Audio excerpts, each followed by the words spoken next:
충남 천안 출신이라 그랬잖아요. 그래서 시골 마을 출신인데 어려서부터 덩치가 컸답니다, 일단. 근데 이제 덩치만 큰 게 아니라 덩치가 크면 보통 머리도 크지요. 아, 그래. 근데 이제 머리 크면은 똑똑할 것 같잖아요. 실제로 똑똑했대요. 영특하고 공부도 잘했다고 하는데 집안 형편이 막 그렇게 썩 좋은 편은 아니어가지고 큰아들만 좀 공부를 좀 많이 시키고 둘째인 이제 김종인 씨 같은 경우에는 집안일을 거들기를 바랬다고 합니다. 그러니까 당시에 이제 이 학생이 어떻게 하냐면 가출을 합니다. 어릴 때 서울로 유학 가려고 생각했다는 거예요. 본인이 이제 공부 잘한다고 생각하니까. 어딜 가고 싶었냐면 경기 도립상업학교. 그게 당시에는 명문이었다는 거예요, 그 학교가. 그거 가려고 이제 아버지 몰래 입학 시험까지 쳤는데 낙방을 했어요, 시험에. 근데 아버지는 공부 더 하지 말고 집에서 일하라고 그러니까 서울에 이제 당숙 집에 가서 들어 누웠다는 거예요. 나 공부 안 시켜주면 나 안 당한다고.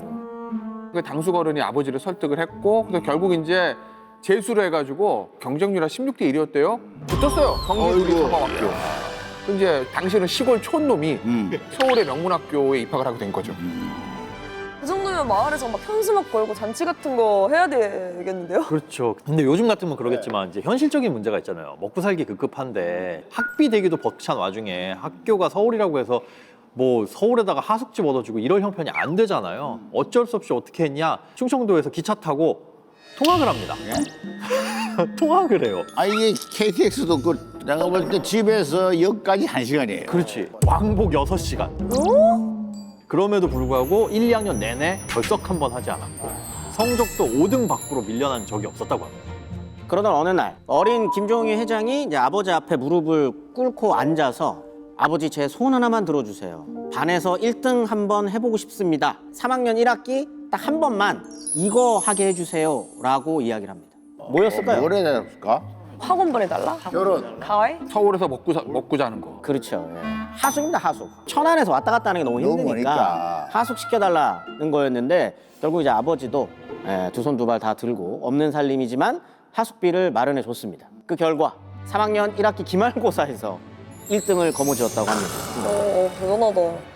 입에서 뱉은 말은 막 반드시 지키시는 그런 학생이었네요. 근데 사실 이 회장님 같은 경우에는 머리만 좋았던 게 아니라 이 주먹이 또 좋았습니다. 오. 학창 시절에 우연치 않게 골목길을 지나가다가 일본인 럭비부 학생 4명이 한국인 학생 3명을 괴롭히는 걸 봐요.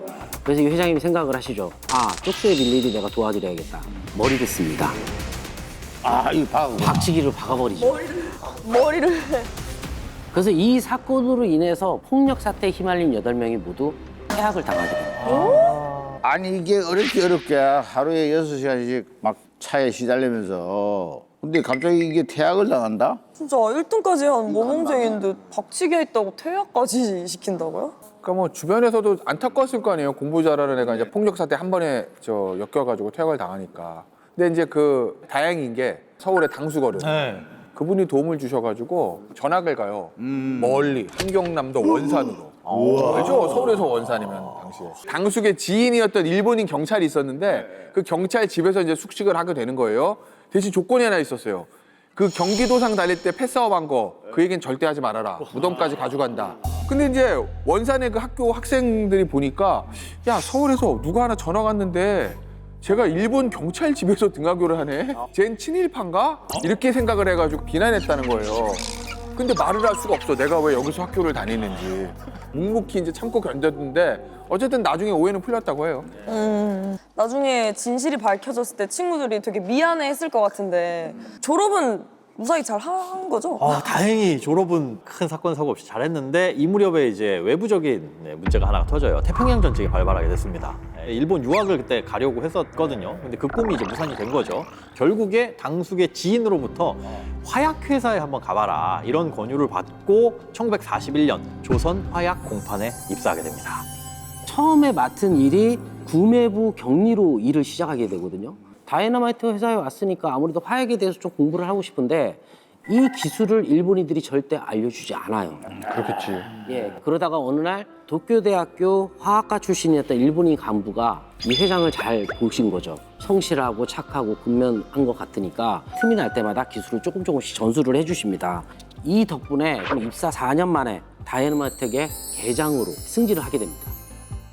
그러다가 1945년 8월 15일 일왕이 무조건 항복을 선언하면서 우리 민족이 광복을 맞이하게 된 겁니다. 김종에게 이제 화약 지식을 가르쳐주던 일본인 간부는 이제 자기네 나라로 돌아가면서 당부를 한 게 있는데 부디 이제 화약계를 떠나지 말아달라. 이번 연예계도 아니고 화약계를 떠나지 마라. 이거 참. 먼저 일본 사람들이 자기 나라로 돌아갈 때 그 화약을 다 챙겨가지는 않았을 거란 말이에요, 그죠? 한국에 좀 꽤 많은 화약이 남았을 텐데. 본인 이야기로는 자연스럽게 이제 조선 화약 공판 네, 지배인이 되었다라고 본인이 이제 말씀을 하세요. 그리고 일본인들이 두고 간 화약고를 관리하게 되었다라고 기억을 하십니다. 근데 이제 일본 기술자들이 이제 다 가버렸으니까 이 화약을 만들 줄도 모르고 그다음에 돈이 없으니까 월급을 줄 수도 없잖아요. 그렇죠. 이대로 가다가는 망할 수도 있겠다라고 생각을 해서 고민 끝에 이곳을 찾아가기로 합니다. 어딜 찾아가요? 어딜요? 미군 부대를 찾아갑니다. 미군 부대를 출입하려면은 이저 잉글리시가 좀 돼야 되는데. 네, 그렇죠. 근데 이제 무작정 미군 부대 정문으로 가가지고 You know dynamite? I have dynamite. 태로범. 테러지. 에이.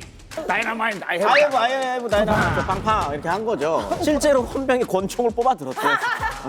근데 이제 No, 빌딩 다이너마이트. For US Army. 다이너마이트 팔로 왔다라고 이제 얘기를 한 거죠. 다행히 이제 통역관이 그 모습을 보고 사태는 수습이 됐습니다.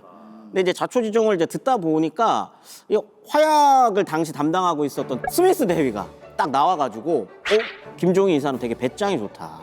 이때부터 인연이 돼서 화약을 미군 부대에 납품하게 됐었던 거죠. 야, 이게 망해간 화약 회사를 배짱. 이 하나로 회사를 살렸네요.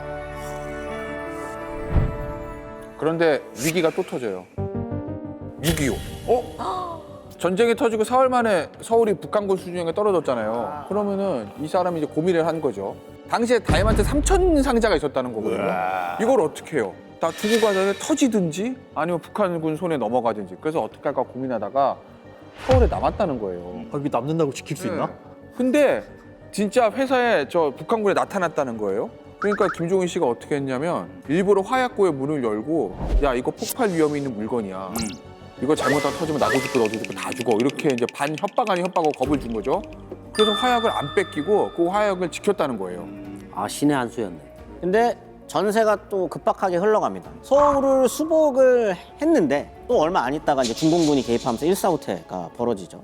이번에는 이제 김종희 창업주도 남아있었던 화약들을 안전한 곳으로 옮기고 부산으로 이제 피난을 떠나는데 그곳에서 또 스미스 대위를 만납니다. 그래서 평소 이제 신뢰하고 있었던 이제 김종희 창업주에게 미군의 화약 관리 용역을 맡기게 되는데 트럭을 타고 부산이랑 대구 막 이런 데에다가 화약을 날랐다는 거예요. 근데 그거 나르는 게 되게 위험하거든요. 당연히. 왜냐면 그걸 이제 해낸 거죠. 전쟁터에서 화약 트럭이라니 거의 진짜 목숨을 내놓고 다니신 거네요. 그래서 이제 미국 장교들이 김종희 창업주에게 다이너마이트 킴이라는 이 전설적인 별명을 이때 지어준 겁니다.